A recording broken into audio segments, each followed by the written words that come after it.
बिस्मिल्लाहिर्रहमानिर्रहीम। इस वीडियो में हम नॉर्मल डिस्ट्रीब्यूशन के कम्युलेटिव टेबल के बारे में पढ़ेंगे। आप यहाँ पर देखें कि इसकी फर्स्ट रो के लेफ़्ट साइड पे यहाँ पे ये जी लिखा हुआ है और इसमें इसका एक कॉलम फर्स्ट कॉलम है और दूसरा आप इसकी फर्स्ट रो में देखें तो ये सारी जी की वैल्यू है। तो स्मॉलेस्ट वैल्यू इस जी की -3.49 है, उससे बड़ी वैल्यू -3.48 है, फिर -3.47, फिर इसी तरह से बढ़ रही है और आते आते ये -3.40 पे आ जाएगी। इससे फिर और बड़ी वैल्यू जो है -3.39 हो जाएगी, फिर उससे बड़ी वैल्यू -3.38 हो जाएगी, फिर उससे बड़ी वैल्यू -3.37 एंड सो ऑन। ये बढ़ती जा रही हैं और ये -3.30 एंड सो ऑन। ये सिलसिला इसी तरह से चलता रहा और ये 3.00 तक आया। फिर उसके बाद -2.99 से स्टार्ट होके -2.98, -2.97 और आप यहाँ पर देखते जाइए तो ये वैल्यूज़ जो है ये बढ़ती जा रही और यहाँ तक कि ये वैल्यूज़ आ रही हैं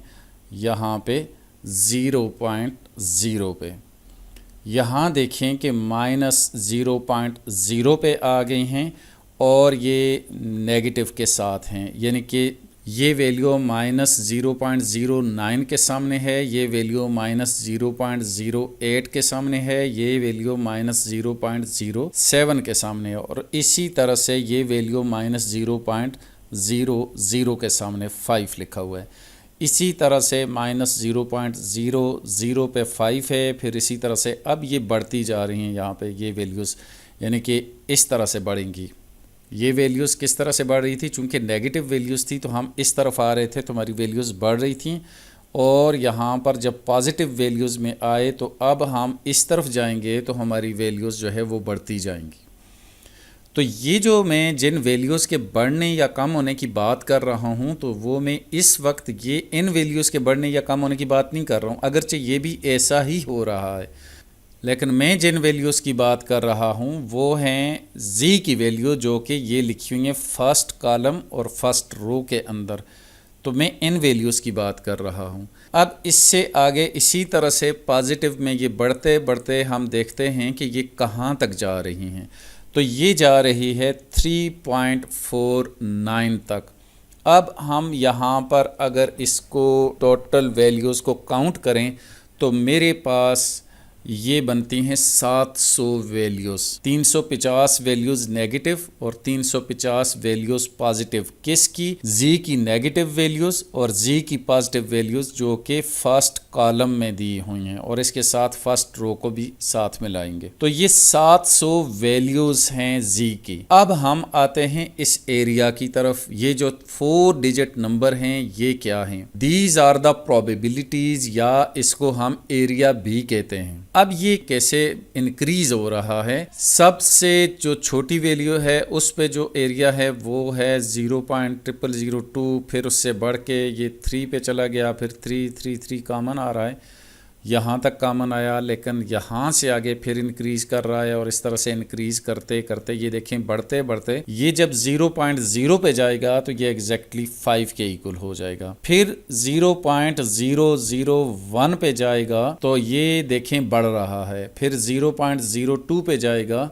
तो ये और बढ़ रहा है। इसी तरह से यहाँ पे आप देखें कि ये वैल्यूज़ बढ़ना शुरू हो गई, यहाँ से इस तरफ बढ़ती जा रही हैं। तो ये चलते चलते यहाँ पर आ गए हैं 0.998 पे, ऑलमोस्ट 1, यानी कि टोटल प्रोबेबिलिटी 1 हो गई है। अब हम जैसे कि जानते हैं कि अगर हम प्रोबेबिलिटीज़ को कंटिन्यूसली ऐड अप करते जाएं तो ये कम्युलेटिव डिस्ट्रीब्यूशन में लास्ट वैल्यू अगर हम जब सब्स्टिट्यूट करते हैं अपने फंक्शन में तो हमारे पास वो 1 आ जाता है। तो आप यहाँ पर भी देखिए कि ये लास्ट वैल्यू 0.998 है which is almost equal to 1 आ गई है। तो ये सारी प्रोबेबिलिटीज़ को यहाँ तक एकमुलेट करता है, कहाँ से? -3.49 से शुरू होके ये 700 वैल्यूज़ तक ये हर पॉइंट पे जो प्रोबेबिलिटी आ रही है उसको कंटिन्यूसली ऐड अप करते करते यहाँ तक जो लास्ट वैल्यू है 3.49 पे आता है, तो ये सारी पिछली प्रोबेबिलिटीज़ को ऐड अप करके यहाँ पर ये दे देता है which is approximately equal to 1। अब इस टेबल में z की ये जो 700 वैल्यूज़ हैं इनके सामने जो प्रोबेबिलिटीज़ हैं इनका कनेक्शन हम स्टैंडर्ड नॉर्मल डिस्ट्रीब्यूशन के बेल शेप में हम देखते हैं कि उसके साथ इसका क्या ताल्लुक है। तो ये है मेरे पास नॉर्मल डिस्ट्रीब्यूशन की बेल शेप्ड। अब इसके साथ हम उस नॉर्मल डिस्ट्रीब्यूशन का जो टेबल में जो वैल्यूज़ हैं z की और प्रोबेबिलिटीज़ हैं उनको यहाँ पे कनेक्ट करते हैं कि ये कहाँ पर z की वैल्यू फॉल कर रही हैं और उस टेबल में जो एरिया दिया गया है वो कौन सा एरिया है। तो सबसे पहले हम z को देखते हैं कि z बेसिकली है क्या चीज़। हमारे पास जो हमारा वेरिएबल है if that is distributed as normal with mean mu and variance sigma square, तो अगर उसको हम इस तरह से ट्रांसफॉर्म कर दें कि हर वैल्यू में से उसका मीन माइनस कर दें, ये वाला मीन, और इसका स्टैंडर्ड डेविएशन जो है वो हम डिवाइड कर दें, तो this transformed variable is distributed as normal with mean 0 and variance 1। यानी इस जो ट्रांसफॉर्म्ड वेरिएबल होगा that is called standard normal variate. तो इसका मीन 0 होगा और वेरिएंस 1 होगा और this is also distributed as normal. इसमें ये जो 0 मीन होता है ये इस ग्राफ में कहाँ पर होगा, वो यहाँ पर होगा। This is the mean of the standard normal variate. और यहाँ पर क्या होगा, this is called minus infinity, और इस तरफ जो होगा यहाँ पर इसको हम प्लस इन्फिनिटी कंसीडर करेंगे। और ये जो बॉटम लाइन है this is the scale of the z, ये z का स्केल है ये वाला। अब जो वहाँ पे z की जो मिनिमम वैल्यू है वो कहाँ पर होगी, जो टेबल में दी हुई है वो है -3.49 है जो कि यहाँ पर होगी। अब इस वैल्यू से भी अगर कोई छोटी वैल्यू है that is considered as minus infinity. Suppose -4 है या -5 है तो we will consider it as minus infinity. लेकिन उससे जो बड़ी वैल्यूज़ हैं वो इसके साथ आ जाएंगी। तो वो एक एक पॉइंट पे आप यहाँ से अगर उन पॉइंट को यहाँ पर लगाना शुरू करें तो इस तरह ये सारे पॉइंट लगाते लगाते यहाँ पर हम इस जगह पर आएंगे तो ये 0 तक पहुँचेंगे। यानी कि 350 वैल्यूज़ इस स्केल पर होगी। -3.49 से लेकर यहाँ 0 तक 350 ऑब्जर्वेशन को यहाँ पर हमने प्लेस करना है। और इसी तरह से 0 से लेकर यहाँ तक ये जो लास्ट वैल्यू जो टेबल में दी हुई है दैट इज़ 3.49, तो वो अप्रॉक्सीमेटली यहाँ पर तक होगी। और 350 वैल्यूज़ ये 0 से लेकर यहाँ 3.49 तक मेंशन होगी। इस स्केल पर z का जो स्केल है -3.49 से लेकर +3.49 तक जो सारे का सारा उस टेबल में मेंशन है वो इस लाइन पे शो किया जा सकता है। अब हम एरिया को डिस्कस करते हैं। तो हमारा जो टेबल है उसके अंदर -3.49 पे आपने अभी वैल्यू देखी थी और वो वैल्यू क्या है आप यहाँ पर देख लें एक बार फिर। -3.49 इस पर वैल्यू है 0.0002। अब यहाँ पर वो कौन सा एरिया है, वो है ये वाला एरिया जो कि बिल्कुल थोड़ा सा एरिया है, यहाँ से यहाँ तक ये वाला एरिया है, माइनर सा एरिया। इसलिए ये इतना थोड़ा है कि जिसकी वैल्यू 0.0002 के इक्वल है। अब हम फिर अपने टेबल में चले जाते हैं और वहाँ से कोई और वैल्यू पिक कर लेते हैं। सपोज एक वैल्यू में ले लेता हूँ -2.9 और उसके सामने 3 वैल्यू ले लेते हैं, ये सामने 3, तो इस पर 0.0017 है। वैल्यू मैंने कौन सी ली, -2.93, और एरिया उस पर क्या है, 0.0017। अब वो वैल्यू यहाँ पे किस जगह होगी, वो तकरीबन यहाँ पर होगी, -2.93, और उसका जो एरिया है वो ये वाला एरिया है, और ये एरिया कितना है, ये है 0.00017।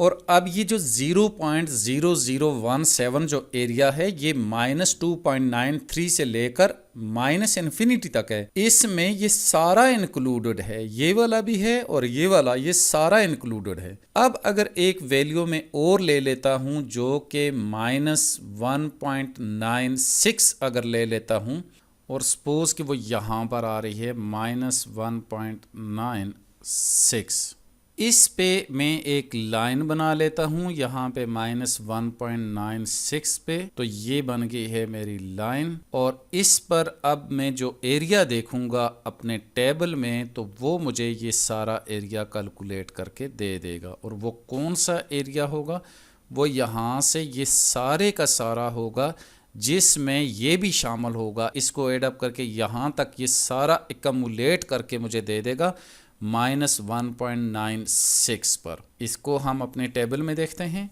तो ये है -1.9, और इस तरफ ऊपर जो पहली रो थी उसमें 0 था, 1 2 3 4 5 6। तो मेरे पास इस वक्त यहाँ पर कौन सी वैल्यू आ रही है, वो आ रही है 0.025। तो ये मेरे पास वैल्यू आ गई है, तो इसको मैं यहाँ पर लिख लूँगा। ये देखें, ये सारा एरिया जो है, ये कौन सा एरिया है, ये आ गया है 0.0250। तो इस वैल्यू से नीचे इसने मुझे सारे का सारा एरिया यहाँ से दे दिया है। इसी तरह से हम z की जो वैल्यू यहाँ पर रखेंगे तो हमें उससे बिलो एरिया मिल जाएगा।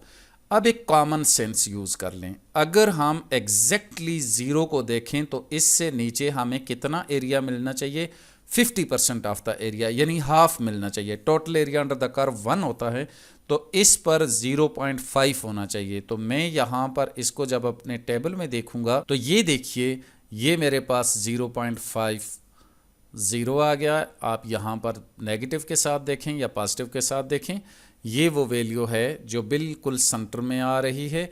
तो इस तक उसने सारा डेटा, यहाँ तक ये जितना एरिया है ये सारा एकमुलेट करके दे दिया है। अब डेफिनेटली जब मैं इससे आगे जाऊँगा, 0 से आगे जब बढ़ूंगा, तो ये पिछला सारा एरिया मुझे एकमुलेट करके देगा। तो इससे आगे जो एरिया होगा वो 0.5 से बढ़ जाएगा। अब मैं सपोज यहाँ पर एक वैल्यू ले लेता हूँ, 2.33 ले लेता हूँ। तो ये देखें, 2.33 ले लिया।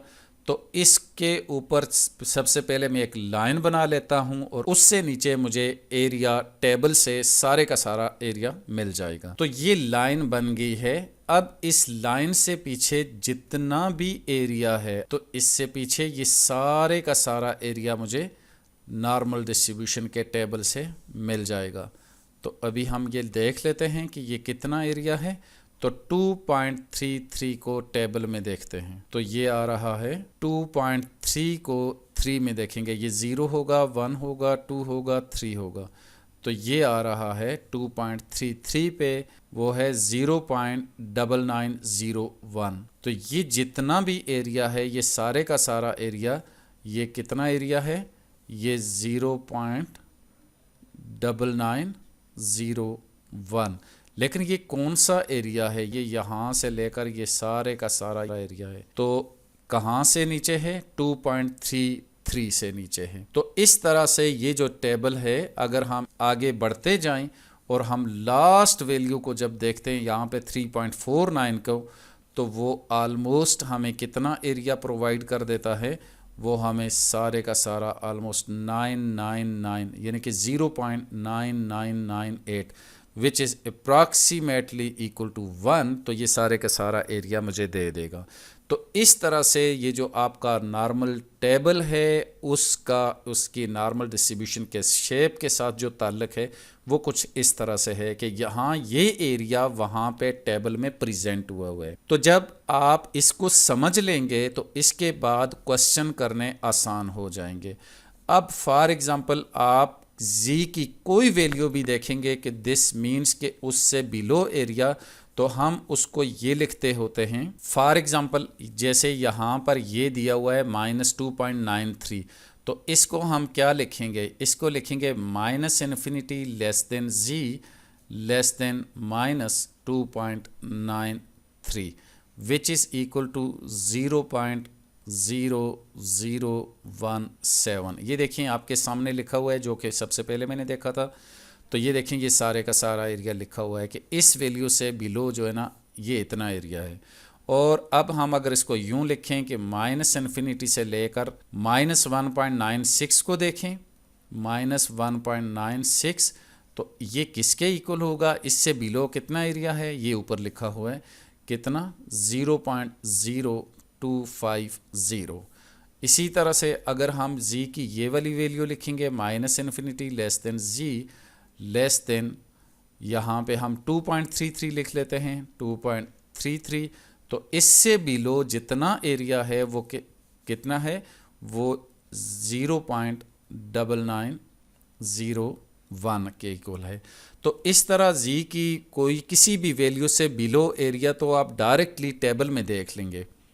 लेकिन सम टाइम ऐसा भी होता है कि आपको कोई ये कहता है कि आप फाइंड आउट करें कि probability of Z is greater than -1.96, यानी कि इस -1.96 से एबव वो उसको ये वाला एरिया चाहिए, ये सारे का सारा एरिया चाहिए। अब आप टेबल में देखेंगे तो वो इससे बैक साइड का एरिया दे देगा, इससे फॉरवर्ड एरिया तो देगा नहीं इन्फिनिटी तक। तो आप क्या करेंगे, इसको जनरली आपको ये मालूम है कि -∞ से लेकर +∞ तक टोटल एरिया 1 के इक्वल होता है। तो इस टोटल एरिया 1 से अगर आपको ये वाला एरिया जो -1.96 से बिलो वाला एरिया है इसको माइनस करेंगे तो इससे एबव वाला एरिया आपको मिल जाएगा।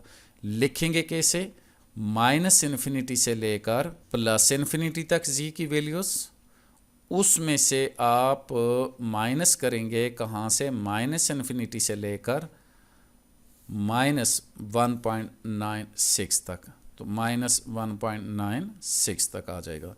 तो ये जो एरिया होता है ये टोटल 1 हो जाता है। इसमें से आप इस एरिया को माइनस करेंगे जो कि है हमारे पास 0.0250 आ जाएगा।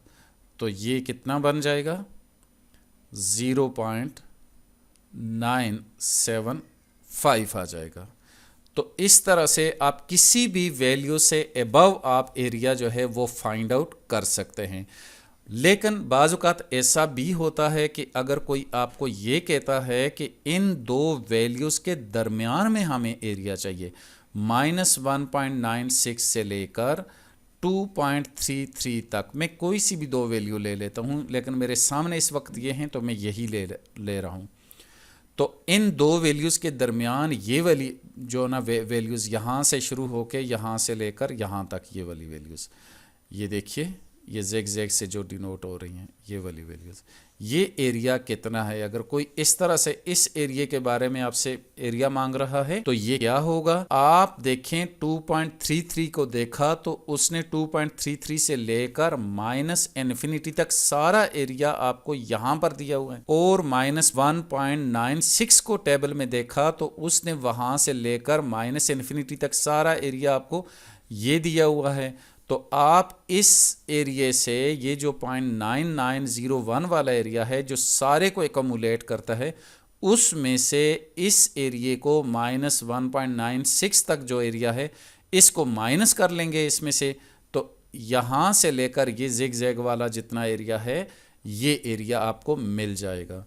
तो इसको कैसे लिखेंगे, इसको ऐसे लिखेंगे, -∞ less then z less than 2.33 -∞ less then z less than -1.96। ये कितना आ गया 0.9901 और इसमें से माइनस कर लेंगे 0.0250। इसको आप कैलकुलेटर के ज़रिए यहाँ पर कर सकते हैं। वो क्या है 0.9901 minus 0.0250 which is equal to 0.9651 आ जाता है। अब जो आपको एक्सरसाइज के क्वेश्चन दिए जाएंगे तो उसमें आपको इन 3 पॉसिबिलिटीज जिसमें बिलो है, अबव है और इन बिटवीन वाला केस है, इस तरह के केस दिए जाएंगे। तो आपने उस x वेरिएबल को यहाँ पे पहले z में ट्रांसफ़र करना है। तो जब z में ट्रांसफ़र करेंगे तो वो ऑटोमेटिकली इस फॉर्म में आ जाएंगे, या तो बिलो की फॉर्म में आ जाएगा या अबव की फॉर्म में या इन बिटवीन। और उसके बाद ये वाला प्रोसीजर अडॉप्ट करके किसी भी क्वेश्चन में आप रिक्वायर्ड एरिया फाइंड आउट कर सकते हैं। अब मैं उम्मीद करता हूं कि ये वीडियो नॉर्मल डिस्ट्रीब्यूशन को समझने में आपके लिए हेल्पफुल रहेगी।